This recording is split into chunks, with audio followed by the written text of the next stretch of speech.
அனைவருக்கும் வணக்கம். சிறுகதைக்கு ஆசை செம்ம இன்ட்ரெஸ்டிங்காக போயிட்டுருக்கு அப்படின்னு தான் சொல்லணும். ஒவ்வொரு நாளுமே இந்த ரோகிணி எப்படி மாட்டுவாங்க அப்படின்னு நம்ம எதிர்பார்த்து காத்துட்ருக்கோம். ஏன்னா ரோகிணி பார்த்தீங்கன்னா அவங்க வாழ்க்கையை காப்பாற்றிக்கிறதுக்காக ஏகப்பட்ட பொய் வந்து சொல்லிட்டு இருக்காங்க.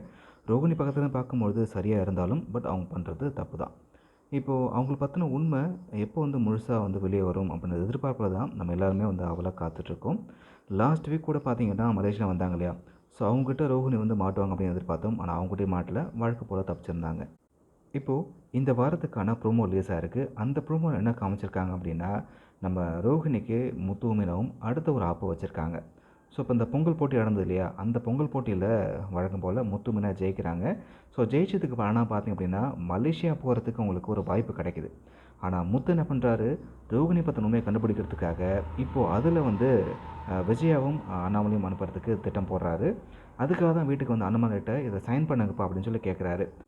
அண்ணாமலையும் எதுக்குன்னு சொல்லி கேட்கும்பொழுது தான் முத்து இந்த மாதிரி நீங்கள் மலேசியா போயிட்டு வாங்கப்பா, இங்கே என்ன பண்ண போகிறீங்க, ஜாலியாக போயிட்டு வாங்கன்னு சொல்லி சொல்கிறாரு.